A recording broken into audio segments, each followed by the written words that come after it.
We are back, and that is another quick reminder for folks that are joined here with X2 Power. If you guys are getting the boat out or getting ready for the season, you can save some money on X2 Power lithiums and AGMs using code SiriusX2. Super simple, down in the description. But let's start getting our guests on here. We're going to bring them on one by one here. And first and foremost, we'll bring on Mr. Jake Maddux. What's going on, man? Hey, man. Good evening. What's up? How's it going? Big fan of the show. Thanks for having me. Hey, thanks for joining us. Yeah, buddy. It's been a long time coming trying to get you on here. I know we've been talking over social for a little bit, but it's good to get you on this show, man. I'm excited. We got some pretty fun questions for you and Julius here. Sweet. Awesome. Looking forward to it. Yeah, well, let's get Julius on here, and then we'll start diving deep into this thing.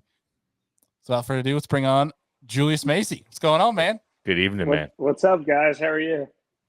Doing good. I got to say, I'm going to call myself out here because got back from the honeymoon at midnight on Friday and kind of lollygagged a little bit, I'll say, on Saturday, getting life back in check. And then it was about Monday, we're getting the show scheduled. We got working with Taku on getting times and everything. And messaged Jake yesterday to try to get on the second half of this.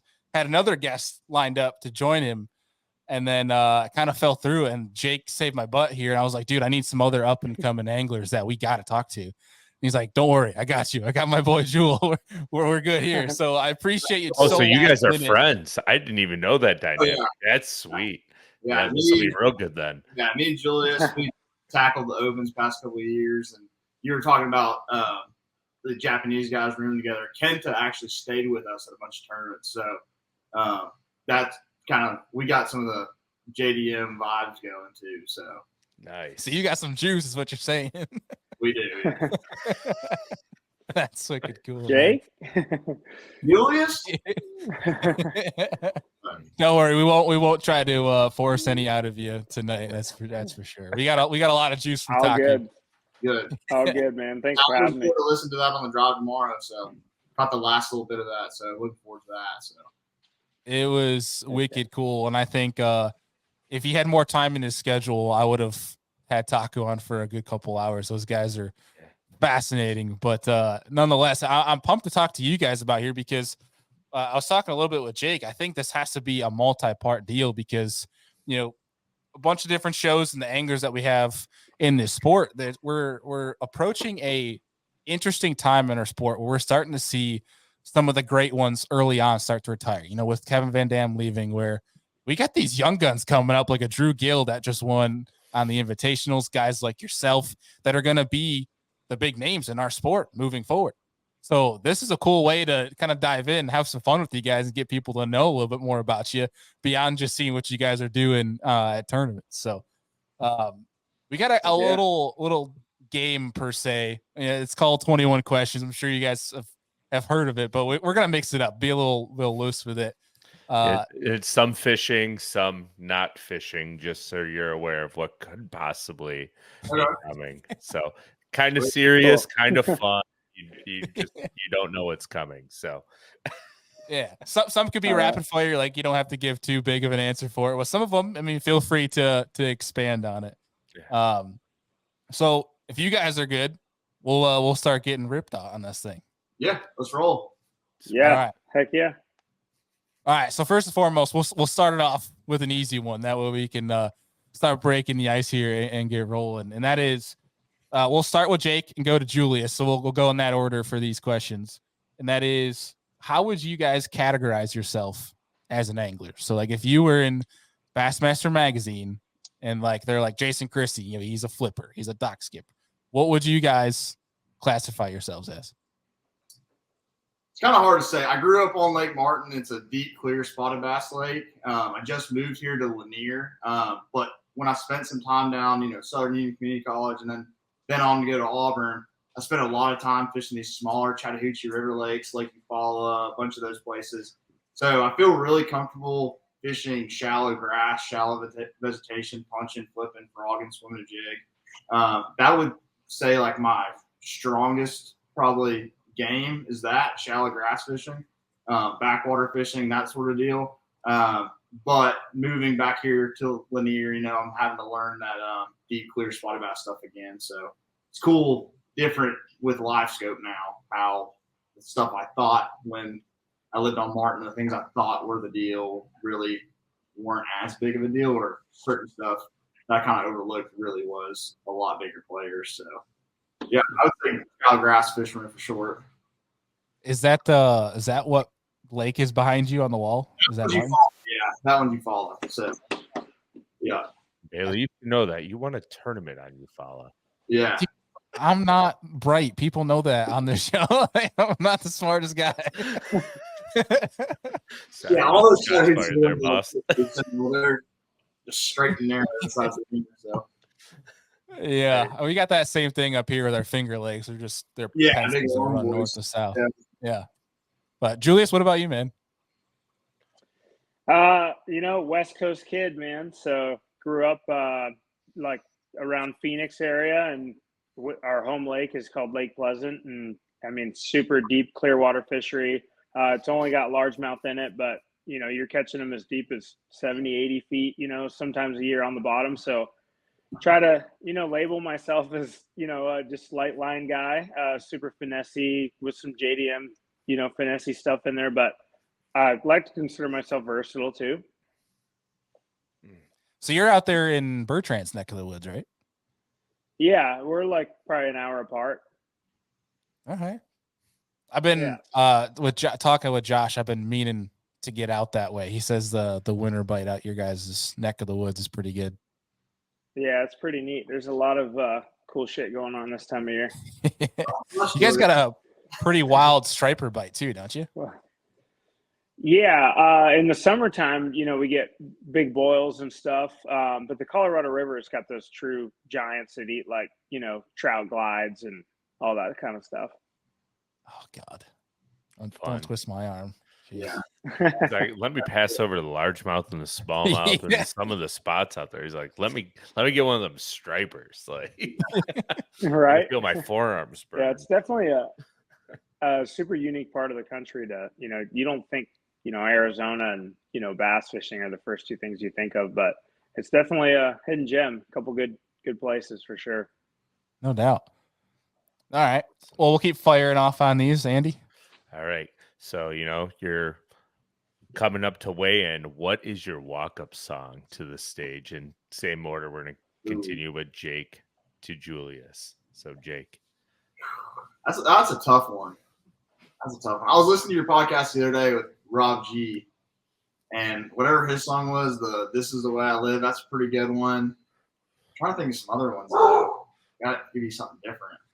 I know Julius has got the upper hand in this because he at least gets some time to think about the question. You're getting put on the spot. I guess maybe we should flip flop it going. Yeah, let me look at what I've been listening to lately.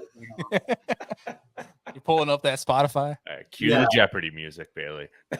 I know. I'll see. Let's actually see if it works, just for time's sake here. You guys tell me if you can hear the Jeopardy music. You guys hear this at all? Oh yeah, I can hear it. You hear Yeah, it? we got it. We can get that ringing for you. Julius, if you have one, though, by all means, cut in front of Jake. Oh, he needs to Spotify too? Trying to think. Oh, man. All right, Andy. I don't know. I'm kind of goofy. Maybe like that Don't Worry, Be Happy. Oh, that's a good one. Oh, dude. I love that. Yeah, it's great. Yeah, I don't know what I'm on.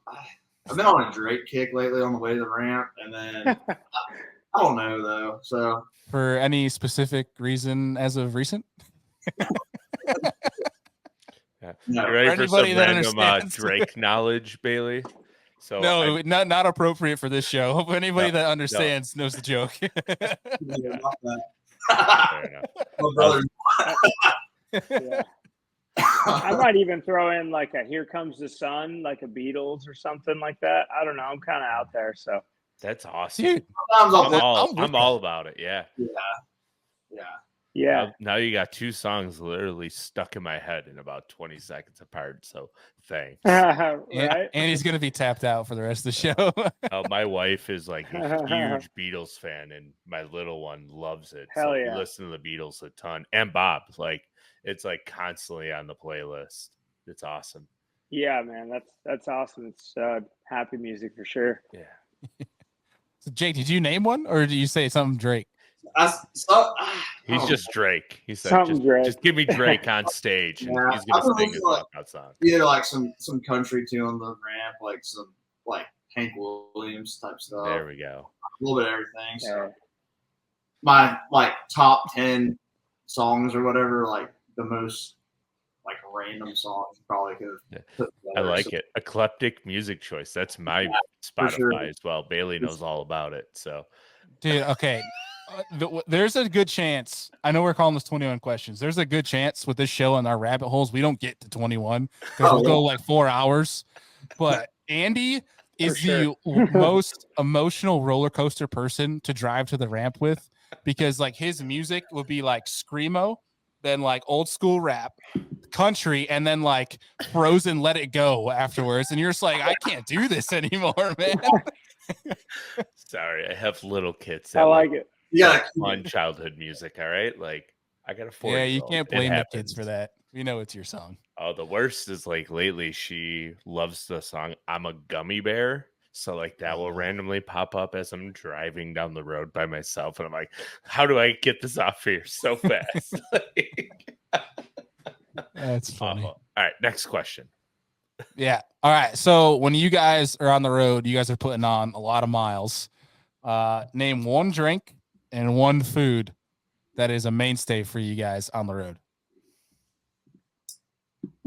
So I drink a lot of like, first. Oh, you got it. Celsius's. They're pretty good. Got to stay awake, so I like those in the morning. And then as far as like food goes, we cook a decent. Oh, I'll say crawfish for sure. Like when we're in like Louisiana or anything like that, Texas, Alabama, when it's springtime, love the crawfish. But when Grace comes up with us, she cooks a lot. She does tries to keep us eating a little bit healthier. So she does. What did she do that one time at Hartwell that we all liked? It was that casserole. So I don't know, some cowboy casserole. She's screaming from over room. So. I love it. Yeah, I would say that. I was there. That was good shit. Yeah, that was good. Right, what is cowboy casserole? Okay, this isn't healthy, but it was tater tots, and then how would you describe it? It's tater tots with ground beef and cheese and bacon. That's not healthy at all, but it's Gut bomb. really filling to come home and eat. For sure. And easy for us. We know the recipe now, so it's pretty easy for us to make. So, Nice. Sounds great, honestly. yeah, it's killer. Julius, what about you, man? I don't eat much when I'm on the water, but when I get off, I need like something good and hearty, and maybe a beer. So Busch Light and a steak are two good staples. You definitely see that a couple times throughout the week. Heck yeah. I like it. Simple man. Busch Light and steak. Now, so you bring a grill with you to grill that steak, I hope, or are you just like Yeah, coating it bring in butter that, and pan frying it? No, I got that little Traeger Ranger. That thing goes everywhere with me, Heck and yeah. it's just plug and play and makes good That's food. sick. Heck yeah. We cooked Right fish on. at that one tournament. Oh, at Toledo, man. Yeah, I did. Yeah, Yeah, we did cook fish. yeah. Those smallmouth are good. I'm sure. Nice. You're gonna get some bad DMs after this one. I'm just kidding. No smallmouth. They were crappie. They were Lake Martin crappie. Ah, nice. That's So. good. All right, next one. So you're traveling from like tournament to tournament or to the ramp. Are you guys podcast listeners, music players, or do you talk to each other on the phone? I would say I called Julius in the morning. Hey, where are you putting in that, dude? Or hey, what's the price of the gas at this place? That kind of thing, and then listen to music.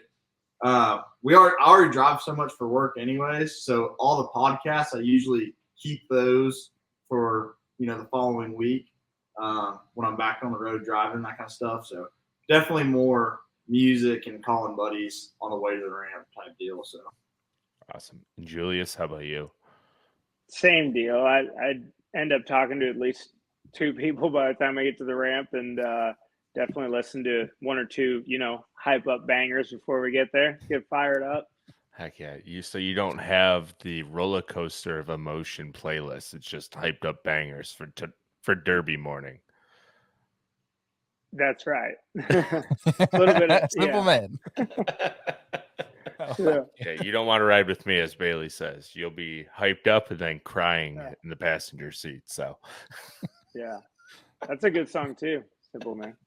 yes, it is. Yeah. All right. So here's this one for you guys. Tomorrow, the world comes out and says we're banning all fishing. You're not allowed to fish anymore. What is your next career choice? I would definitely be like still catching stuff, like crocodile, alligator hunter type deal, like Steve Irwin, like zookeeper type. So Not zookeeper, like you'd be catching, releasing big gators. yeah. Like it would be like if I didn't fish, I would totally be like a gator removal guy. I think they're so sick. Like they're just sick animals. Like I saw the videos you had that you follow, like with the gators and the kayak. I mean, it's kind of nerve wracking when you're eye level with one. But it's a little intimidating. Yeah, they're big up there. So they did a study on that pond, and it's 3 gators per acre, and it's 45,000 acres. Holy crap! Yeah, my brother was ledge fishing, had a school fired up. They quit biting. He was catching 4 or 5 pounders every cast on this little brim bed pole, but it's like deep brim bed. They're like 18 foot, and they quit biting. Said a 4 pounder jumps out of the water, gator comes up to the surface in the middle of the lake. What? Yeah, they're out. They're not just on the bank in the grass. They're literally swimming on like ledges and schools. They know. It's just crazy. Think about that next time you're warm and you got to jump in to cool off. Oh Yeah. It'd be a quick little snack. Yeah, real fast before we go to Julius, little you follow story. As Jake mentioned, I was in a kayak, and this was like, I don't know why Hobie sent us there during prime mating season, but I was way up in this creek, and there's like little fingers off of it, and I'm in the middle, and I'm looking to go back into it, and there's like one giant gator where I'm trying to go. So I look to my right, and there's 2 other pretty big gators. Look to my left, there's 2 more big gators, and I showed them, I'm like, all right, this is for you guys. I'll leave. I go to leave, and there's 2 in the middle facing me. So I'm like blocked in. I've never been more nerve-wracked in my life pedaling by something, just hoping, please don't come after me. You're not very big in a little dinky plastic kayak. Yeah, well, they can get in the bass boat if they want to. That's crazy. Yeah. Well, I didn't know if they thought I was another gator. Really funny story was the last day of the tournament. There was a giant female that was like putting her head out and growling. Like I've never heard that before. Yeah. There was a local that came in there and was around me, and he heard it. And I looked at him like, hey man, what does that mean? And he goes, it means 2 things. And he goes, neither one do you want to stick around here for? Yeah. He's like, he's either going to eat you or he's going to try to mate with you. So you better get out of here. Yeah. Roll. Yeah. Oh, God. Paddle as fast as you can, buddy. That's right. Yeah. Julius, what about you, man? What would you be your next career choice? Man, it'd be hard. I'd probably try to figure out how to do it illegally, but if it wasn't for that, I've always had a thing for, I haven't done it much, but like I've always been interested in like scuba diving, but not necessarily just like, doing it, but like there's jobs down there, right? Like an underwater like scuba diving job sounds pretty cool. Yeah, I've heard they make some wicked freaking money too. For sure. Yeah. All right, I dig it. I like it. All right, so next one, this could be fishing or non-fishing related. What is your guys' biggest fear? I crack my neck a lot when I'm driving the boat, and I'm so terrified that I'll like pull away and break my neck. Yeah, that's probably number 1. Self-inflicted wound. Just something like I always tell myself like that. Jake thinks about this a lot, bro. Like, so yeah, that would probably be it for me. Dang. How about you, Julius? Dude, I feel that so hard, dude. Like I used to crack my neck, and I'm like, man, I gotta stop. One of these times, my mom was She scared me when I was younger, and she was like, one of these times you're gonna crack your neck, and it's gonna stay like that. And I'm like, oh God, I gotta stop. You know, the older you get, the more likely you are to like cause a hernia in your neck, and you can Yeah. probably get stuck down or up or Yeah. Well, that's how Julius' neck is because y'all just staring at that live scope. Yeah. We're all guilty of that. Right. What about you, Julius? I would say probably, being not able to fish, like if something were to happen to where, you physically can't fish anymore, like, what do you do? That's a pretty scary thought. You go scuba diving. Yeah, right. But if you could scuba dive, you could fish, Andy. Come on now. Fair. I'm saying like you lose your legs or something, Yeah. It's spoken like a true fish head, man. That's all your worries is you can't go fishing. Yeah. That's true. All right. Here's one for you guys, being all over the map and covering the country. Favorite lake and least favorite lake.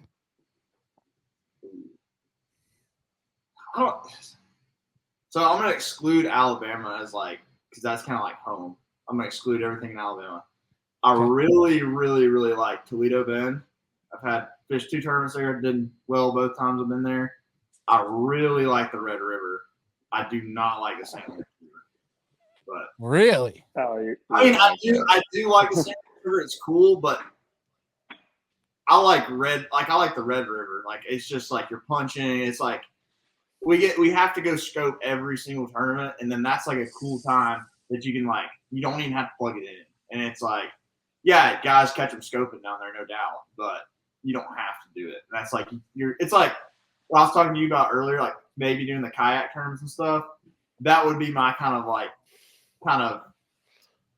forgot what the word is called, but basically be able to go kayak and get into cool places and go get in the backwaters. Backwater, yeah, get that kind of stuff. That's what I would like to do. So I like that. The St. Lawrence River is cool. I just don't understand it yet, basically. So yeah, I feel that. So all right, Julius. Before you answer or ask the question, my 2 answers would have still been the same, by the way. But absolute least favorite, Red River. Despise it. And I love the St. Lawrence River in Lake Ontario. By far my favorite place. Yeah. And that's how you can tell your me and friend. Jake have been there together. We've fished both places. Yeah, we did. Yeah. I like upstate New York. Love it up there. But I love Oneida. Oneida's probably my other favorite lake. So Jake doesn't know how to use a spinning pole. I do know how to use spinner rod. Yeah. Okay, whatever. I can get out there when I come. There we go. That's awesome. I love that. Just polar opposites.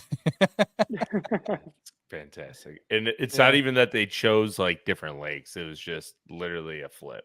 Yeah. Sure. Yeah.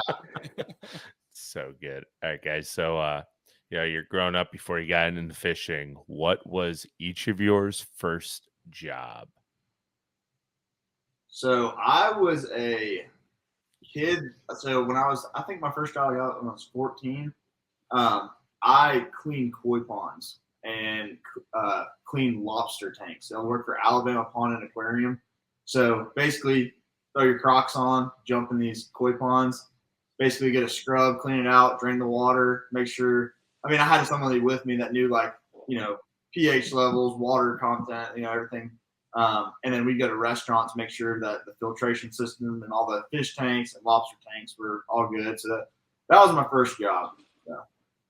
That's a pretty sick first job. Yeah, it was cool. So, and then he sponsored me my first year fishing, and then he fishes tournaments too, and we've done a couple guide trips together, like electronic training with him. So he's a cool dude for sure. So awesome. Yeah, it worked out. Yeah. How about you, Julius? So technically my first job was at a restaurant as a busser or whatever, but I ran my first bass guide trip for the Hookup Outfitters at 16 years old. Oh, wow. Damn. Yeah. Sheesh. Yeah. Huh. Thrown in the fire. Hey, that's something to write home about, though. Yeah. That's pretty. Are you still guiding now? Yeah. Who knows if we were? Yeah, I still got it for the same outfitter. Yep. So it's been a good place for me for sure. Heck yeah. Awesome. We already asked about the food and stuff, but kind of add on top of it. Is there a guilty pleasure food that you guys have? I'm a big ice cream guy. Like love ice cream. Like blizzards. DQ. Oh, dude. Yes. The Reese's blizzards big on those. For sure. Heck yeah. I had a blizzard today, actually. Not going to lie about it. It was snowing when I walked up to the ice cream stand. It was fantastic. Yeah, how's the snow right now? We have no snow on the ground at the moment. Okay. Yeah. Only in Buffalo can you go from 7 feet to the next week having none. Yeah, I've heard y'all talk about that before. It'd be like one part of Buffalo has a ton, the other half doesn't. Like crazy stuff. Yeah, I guess that's the other thing. Like only in Buffalo. Like I think you're meaning like you could have it one week and the next week it all melts. You can also in Buffalo go 10 miles in either direction, and one spot has 70 inches and the other spot has none. So like it's a weird place. Julius, what about you though? Oh, did we lose him? Oh, Julius. Hello, can you hear me? Yeah, can you hear us? Yeah, I got you. I lost you for a second. No, you're good. You're good. Guilty pleasure snack or food? Guilty pleasure snack. Man, I like lately. It's been like candy, like those Nerds clusters. Oh, those are good. Those are pretty good. Yeah. Yeah, driving to the lake, or or when you get off the lake, like like to get a drink and something. That's definitely a guilty snack. Awesome. Hell yeah, dude! I don't know. I'm trying to remember. I want to say it was the Duck Call Room. I don't know if you guys listened to that podcast with the Duck Commander boys, like Cy Robertson and them. They put me onto those Nerd clusters, and it is not good. Yeah, like I can't get off those things. Things out. I know. Well, speaking of the guilty pleasure, my life has been made that Little Debbie followed our podcast on social. Oh, no way. Yeah, so we're in the door, boys. That's incredible. That's awesome. Somebody had to have shared it to them and said, "Look at this." I don't know who it was, man. I don't know how, but like we had a show talking about Little Debbie a bunch, and then like a couple of days later, after we posted the show, they followed us on social. I'm like, wait a second. Algorithms are weird. I know. I'll take it. Could you imagine a Little Debbie title sponsor like Boat Wrap? You know how cool that would be? The zebra cake. Yeah, oh yeah, dude. Dude, yeah. Like a cosmic brownie with like, the stripes. Yeah, the stripes, yeah. That would be badass. That's awesome. Oh man, hell yeah! I'm a big like what is it, Nutter Butters? I think like the long stick ones. Oh man, I used to eat like a whole box of them. It was awful, so good. All right, so next one, going a little NFL on you. Are you for or against Taylor Swift? Against. Cut right to the chase. I like it. Yeah, no. How about you? I don't mind her. I don't mind it. I mean, harmless, I guess. Whatever. That's good. I don't. Decent to look at. I don't mind the fact that she's there. Like that's totally cool with me. Yeah. It's the videos of them, her and Travis like making out and stuff on social media. I don't need that, man. I don't follow Bleacher Report for people making out. It's true, like no fault of Taylor's or Tay-Tay's or whatever they want to call her, right? Like she was straight up chugging beers in that suite of hers, and that's great. She was straight up putting those beers back with the boys, and I'm pretty sure she was pretty wasted by the time she got down to that field at the end of that game. So, yeah, I mean, you got to. She did NFL right then. I mean, that's what everybody does when they go to a football game. Right, exactly. Right. What else do you do? Love it. All right. Biggest bass story. Walk us through your guys' PB. So I grew up the pond in our neighborhood that I grew up fishing is like it's 15-acre lake. We had a little 10-foot, like they're the Pelican Bass Raiders. They sell at Academy, like a 10-foot kind of little deals. They're not very stable. Like two people. Me and my brother, we'd always like want to stand up on them because it's like, oh, you're fishing like bass boats. You don't want to sit in a chair. But we'd fish in this place, and there was a guy in the neighborhood who would always drop brush out offshore, and that's kind of, we didn't have any grass or anything. We just kind of figured out how to triangulate and stuff. I remember I was freshman, or maybe I was 10th grade, high school. Get out of class, got done with the exam, and like Alabama weather is you're like 80 degrees in December, and then it was one of those days like you went to class wearing shorts, and then it got cold. Well, my buddy Brady came after school with us. His barometric pressure was dropping. You knew it was going to be a good fishing day. Went out there and we smoked him on a jerk bait like all afternoon. And then he had to go in for dinner. Well, dropped him off on the bank. I was like, they're biting really good. I'm going to make one more lap around the lake and kind of go fish this like offshore. I didn't know it at the time, but I called it a trench. It was basically a ditch where a creek channel was running in, had brush around it. I fired a jerk bait back there. It was a pointer, Lakecraft pointer, the purple back with white belly. Threw it back there, and I'm jerking a couple times. It locks up, and this big behemoth comes jumping out of the water. Can't even get its head out of the water. Started pulling the boat around, lipped it, grabbed it, and luckily my friend's house was really close by. I called him. They brought a scale down, and it weighed right under 14 pounds. It was a giant. So, That's yeah, it was whale bass. 13. So I say right over 14. It was the saltwater scales they have where it's just like the numbers, not digital. It was one of those, but it was absolute monster. So biggest one I've ever seen. So yeah, it was pretty crazy. I freaked out. We gotta like it pulled the boat everywhere. So pond fish doesn't count, but they asked about big bass.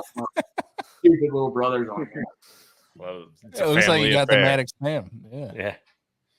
So I will say though, Carson, he's a really good like puncher flipper. My brother, he caught a 12 behind me on place in Florida. Like, I was gonna say on the same pond, even though he's saying it doesn't. No, it wasn't the same pond. It was place in Florida. So, that's sick. Yeah, but Julius caught some toads too. Yeah, let's hear him, Julius. Yeah, probably like most memorable big fish. Bumping 13. It was like 12 and change. I was on a photo shoot for Sims with a bunch of guys, and we were at Lake Backrack, Mexico. I mean, I know it's known for big ones, but the story is kind of cool. And like, yeah, it's like we were just having a fun day, and they like bring you lunch out there, and we're just like hanging out. And well, prior to start drinking a couple beers out there, having fun, and then for lunch they brought us margaritas. So I got a couple margaritas in me, and I'm like having fun, joking with the guide and stuff. And the next spot we pull up to, I just like I got a good buzz going, so I throw out there and backlash my shit and clean it up, and I'm reeling it in. Like I'm just feeling good, and next thing you know, I just have one like eat it right at the boat. Like not even perfect, it was just a mess, and I just leaned on it, and it was one of the biggest bass of my life come jumping out in front of the boat. You fish out of these pongas. Like, I mean, I ate it with probably like 4 foot of line out, but it was just cool. And, got down there and scooped it. Like, the guy was trying to grab it. I'm like, no, I got it. And I like grabbed it, and I caught it on a Warbaits underspin with like the biggest Kitech to make on it. Like I shouldn't have got that bite, but I did. And it was just cool. That's sick. That's right. Yeah. I was waiting for you to say like you caught it and fell in or something like that, the way the story was going. Dude, the next spot, I hooked one on an A-rig, and it turns the whole ponga, and then like I'm like, oh, I got a big one, and then I hook. It goes like this, and I'm like, what is that? And it goes the complete other opposite direction, and like one comes off, and I reel him in, and it was on an Alabama rig, and I catch one almost 10, and then I'm like looking at my rig. Well, the wire broke, and next thing I know, here comes one bigger jumping with the wire and the bait stuck in his mouth. No way. So I almost caught like probably 20 plus on 2, but messing around. But when you get here's that one. Oh, Phew. yeah. Big old fish right there. Oh Lord. yeah. Sounds like they're feeding them bass margaritas too. Oh Lord. Yeah. Tilapia margaritas. Oh yeah. Yeah, no The kidding. good stuff. Yeah. That's it. All right. Well, speaking of Little Debbie title sponsors and stuff, and how we just went through some really cool boat wraps, right? Like, what would be your first choice of a dream non-endemic title sponsor? Make you think again. You might have to cue that Jeopardy music. Get it rolling. This is a tough one. Non-endemic. It could be anything, man. It could be like the old Aaron Martin's Crown Royal days. Yeah. I don't know, maybe Toyota. I mean, I guess that might be. No, that's not. There's Toyota guys. Let me think. Red Bull. Or Red Celsius. Bull? Okay. Yeah. Red Bull or Celsius, yeah. No, Red Bull, like, boat Red wrap Bull's would look sick, though. sweet Yeah. on, like, a Blazer. Like, something super fast. Yeah, that would be badass. Like, Oh, heck yeah. for sure, yeah. All right. That would be dope. Yeah. That's the people we need to hit up, like that, or like REI, like big companies like that, for sure. On the same page, buddy. Julius? All right, Julius, what do you got? I think Marlboro would be pretty spectacular. Like the black, the red and white, like iconic, like F1 car, like that. Great NASCAR effect right there. Yeah. Kenta said that he's like, yeah, they can't do any nicotine like sponsorship stuff. Like people have asked for like Zyn and stuff, and they can't do it. But Kenta was like, I wish I could. But they can do alcohol. Yeah. Huh. So. What, like, or the old Camel packs too? Remember that? Like the old, like, partial, like 2D Camel. Yeah, that'd be good too. Like old Wrangler jeans would be a sick one too. Old, like the iconic, like Dale Earnhardt, yellow and blue. Yeah, Red Man. So or Bailey's Pro Shop. Yeah. Do what? I said, or Bailey's Pro Shop. Oh, yeah, that'd be real good too. It didn't even click. Oh, dude, that would actually be sick. Some of those wraps. That actually is funny though. They a good point. They allow alcohol, but no tobacco companies. Even though, which is funny because you have like, because Bertrand's got like the Smoky Mountain, whatever it's called, which is like it's like caffeine pouches or something like that. Which it's basically. Yeah, it's no nicotine, right? So no. Just it's herbal snuff. Yeah, herbal. Weird. Yeah, no fun league. Yeah, no. Maybe the NPFL will allow it. I don't. Yeah, they probably will. They might. I'm not sure. We'll put in a word to Paul Benson. He'll get it done. I didn't realize the matching Marlboro jersey. Yeah, this is a good one. A Copenhagen and a Listerine wrap in one. Could you imagine that? Yeah, that'd be real good. That'd be good. Half and half. Was it Maddie Robertson was, I think, joking about the Trojan condoms boat? That would have been so absolutely hilarious. Yeah, Pornhub boat. Magnum down the side. He would like that. Oh, that's hilarious. All right. Gosh. With that one, we could go on forever. Right. So tournament day, whether it's huge wins or something, tournament day gets canceled. What are you guys gonna go find somewhere else to fish? Are you gonna go golfing? What is your day off tournament activity? Waffle House for sure, or somewhere like that. And then like last year at Harris Chain, we had a canceled day, and me, John, Logan, and John's granddad all got in the boat, and like we were walking. So like Harris Chain, you got all those lakes. We stayed on this lake called Silver Lake, which is like super small, and there's like no ramps on the entire lake. And there's like this maybe one or two ramps. We took turns, John Garrett, Logan Parks, and me took turns knocking on ladies' doorsteps, knocking on their door and asking if we could please back our boats in the water. And then finally, we found a lady that would let us back it in because she went to Auburn and she was an Auburn fan. You know, me and Logan went to Auburn. So, yeah, it was a pretty cool deal. So, we were able to back her in, and we had 4 of us in a boat. It was pretty fun. That's pretty sick. Yeah. That's awesome. Julius, what about you, man? I would say I'm typically scared to go fishing because, like, you know, you get a canceled day, right? So you're going to fish the next day that I'm going to break something. So I typically just go drink beer at the campground or go somewhere with the buddies. Heck yeah. Julius, you and I can have a lot of fun. Come on. Hey, what you guys doing? I'll see you later. Yeah. Yeah. That's good. That's all I picture is literally going to the ramp. Then they're telling you it's canceled. And then you come back and it's like 6:30 in the morning. You crack a beer. Your buddy's like, what are you doing at 6:30? I don't know. Tournament's canceled. It's time to crack it open. That's right. Bush We're stopping. steaks We already on the grill, got 9 a.m. Yeah. We're stopping at the gas station for sure. That's awesome. Can you all hear me? We can hear you. We can hear you. Can you see me? Yeah. Unfortunately. My thing like disappeared. Oh boy. You can always try. It comes in and out. You could try backing out of the thing and try coming back in. That might help. Yeah, let's see. Here we go. Can you hear us? See us? I can hear you, yeah. I'm just entering the studio is what it's saying. Oh boy. Oh, well, we can still see you. Yeah. Yeah, There he is. We got 2 Jakes now. We got 2 Jakes. Wait. We're good now, right? Yeah, I guess. Yeah, we're good. now. Yeah, we're good. All right. Sorry, I'm Oh, that was good. That's why I'm not a scoper, so. You're good. You're good.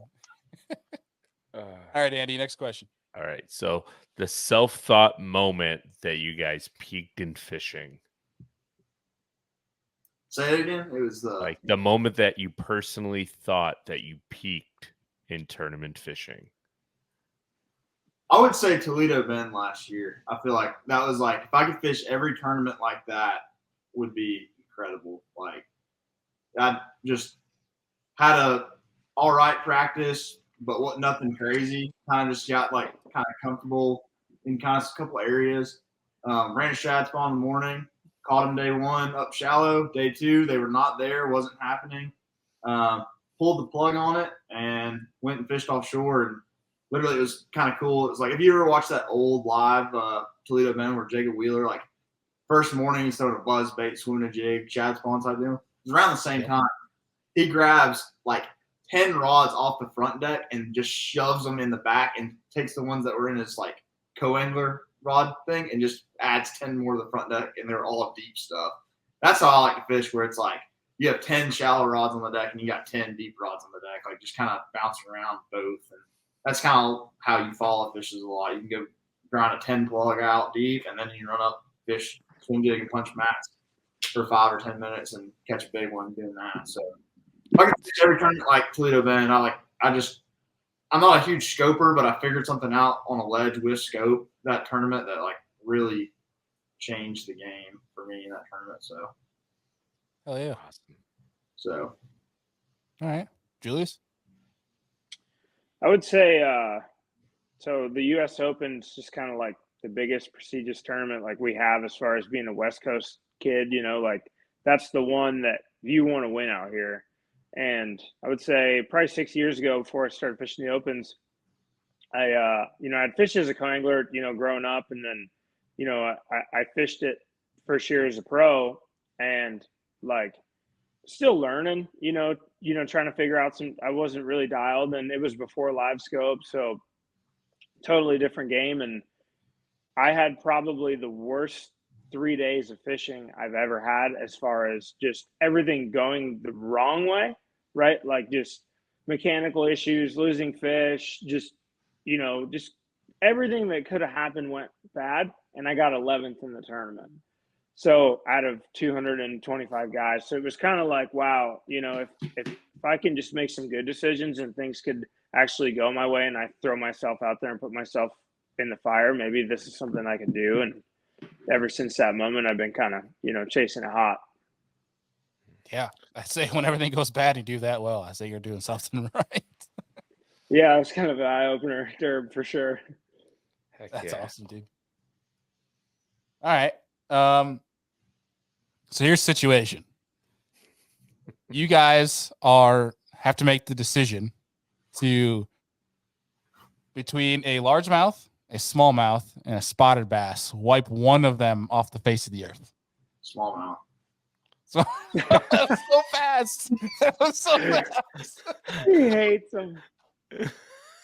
Oh, man. Are we talking like absolute in general? no hesitation, just gone.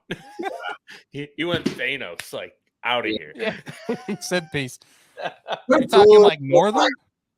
What do you say? You're talking like northern or like in general? I mean, they're cool, but like it's largemouth are so sick, and then like they live everywhere. Like they could be on a ledge, they could be in a puddle on the side of the road. Like you can't kill them, you know. Like largemouth's just a beast, and then spots are just like missiles coming up for top water. And the way they respond, it's like they're just different, you know. And then smallmouth are cool, but it's just the real main thing is I just don't understand them like a lot of guys do. So that's probably my biggest weakness is I do really like catching them on the hair and the spy bait. Like I love that's probably my two favorite baits to throw. I don't like the drop shot stuff. I like looking at them, chasing them around like they're bonefish, like doing that whole deal. So, all right, my ring light died. I got no that little ring light. Oh, jeez. No more smallmouth. What about you, Julius? I would say, you know, it would benefit me as an angler to get rid of largemouth just because of the way I like to fish. I think, you know, spots and smallmouth like me and I like them. But I mean, like Jake said, they're everywhere and they're so abundant that it would be, you know, I feel like I'd miss them. But if I had to, I'd probably go largemouth. So if you guys travel to tournaments together, you probably make a great pair, being that you guys probably fish completely different, polar opposites than what you like. So you probably are a great pair. We don't see each other on the water very often. If we do, it's because I broke my trolling motor cable or I ran out of pink worms or something. You know, like. And Julius like, you don't even need to be throwing the pink worm. You throw margarita mutilator, something like that. So He's not wrong. Give me a black, a red bug, and a pink, and I'm good. Tennessee awesome. River boy right there.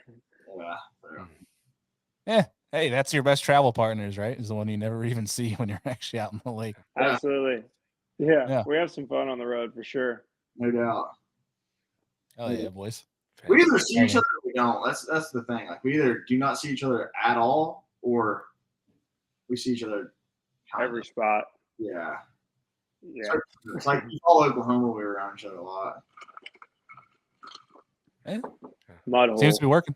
Yeah. Fishing. It happens. Yeah. All right. Yep. What is one thing that you are both currently trying to make a habit of? Like lifestyle change or fishing style change? I got two. Definitely. So, you know, like a lot of herring guys, like a Meal or Paul Marsh or all those, like the dudes that are like hammer herring fishermen are all skinny guys. Like they're fast on the water, agile, and that's what we got Hartwell next. I just moved to Lanier. I want to get agile and like run a million spots in a day.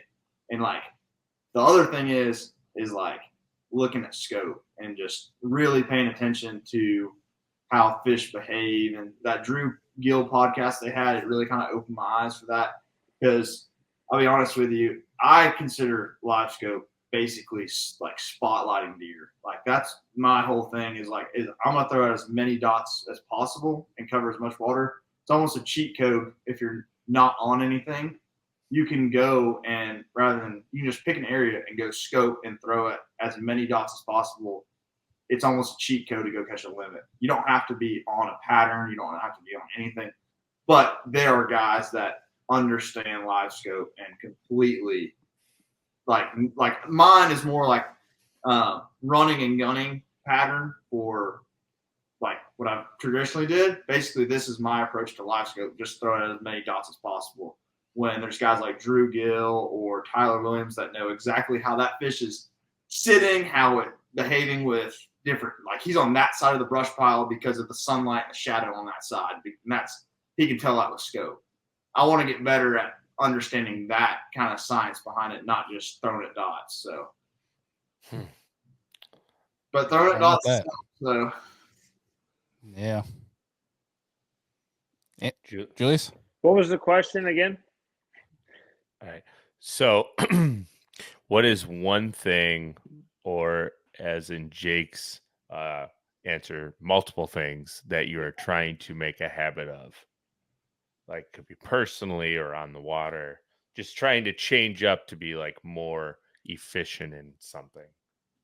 Yeah, I would say one thing is, trying to be this year, more faithful and been going to church a bunch and making a commitment to that. So definitely working on that, and that's going great. And then on the fishing side of things, just, every day, new challenge, just trying to get better. I mean, everyone says that, but every day you go out there, I just want to feel like I accomplished something and I added one more thing to my arsenal every day. I love that.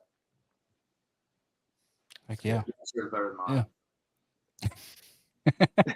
There's no bad answers. Let's be real. What is it? Do you guys listen to the Kelsey podcast where they go like, there's no dumb questions, just dumb people? No. That's good though. Yeah, I thought that was funny. Not saying it applies to you, Resonates. Jake, but take it how you will. Oh. All right. Are you guys the first to the boat ramp or the last? I'm like a 9 a.m.er, but I'm like off. I like push that 30-minute after sunset rule pretty close, but I'm not definitely not the first one to roll up. Usually first one there, usually in the morning, last one off, but I'm the last one to get there during the tournament day. I'm usually pretty late tournament day. Yeah, You Jake's just value always up that early. extra sleep in the morning. Yeah, try to. Or always have something. I forgot to get gas. I have to turn around. Unless it's a shad spawn tournament, then I mean you have to be there early. But other than that, I just get there when between 8 and 9, an hour after everyone's gotten there. Love it. That's awesome. All right. So, what is the most embarrassing thing that you have done on the water?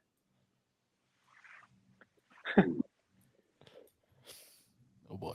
Julius, if you know your answer, you could cut Jake and go first if you'd like. Most embarrassing. I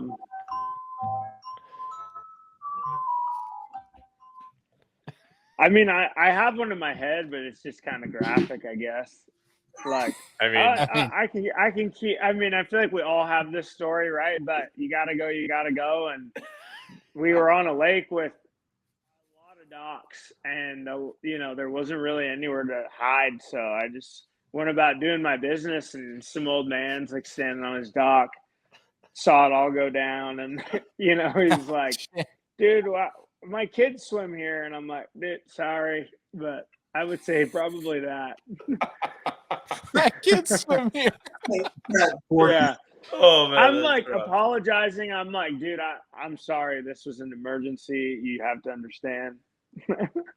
I'm leaving. All right, bro. That's tough. Yeah. That's funny. Jake, what do you got?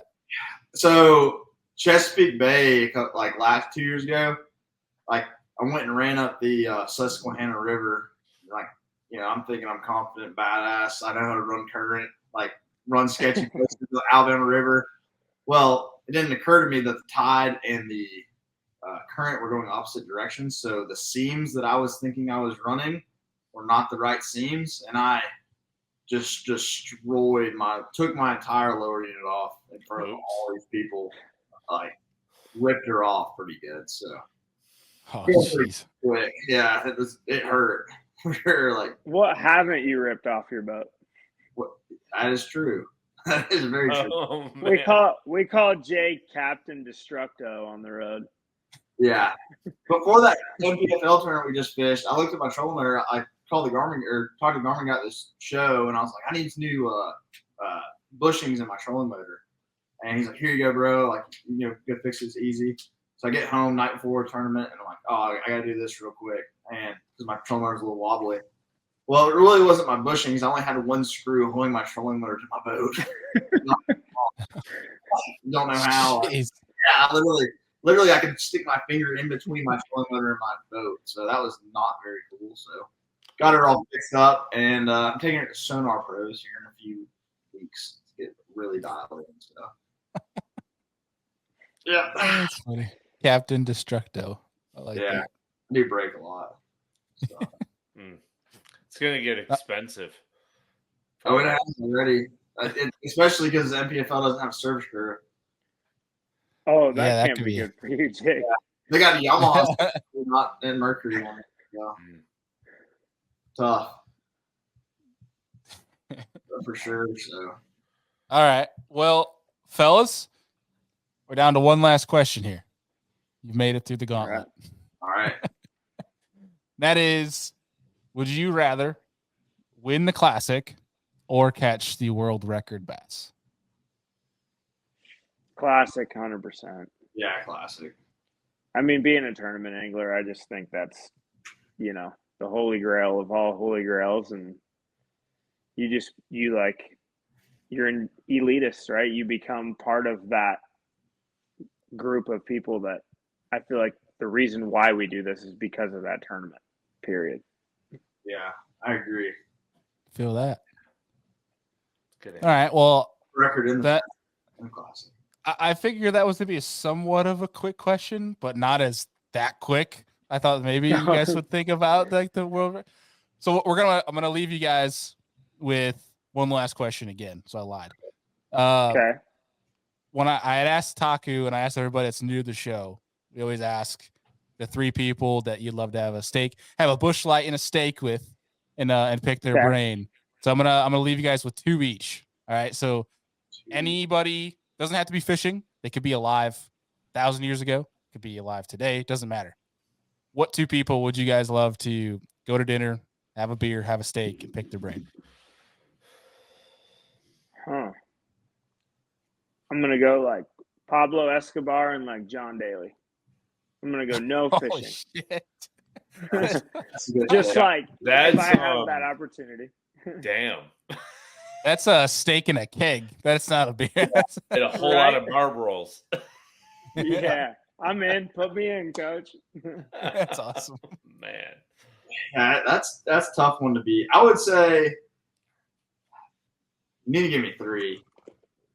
I would do Jimmy Buffett, and it's hard to pick. I'd either say Drew Cook or Patrick Walters. One of the two. Oh, okay. Any reason why those two?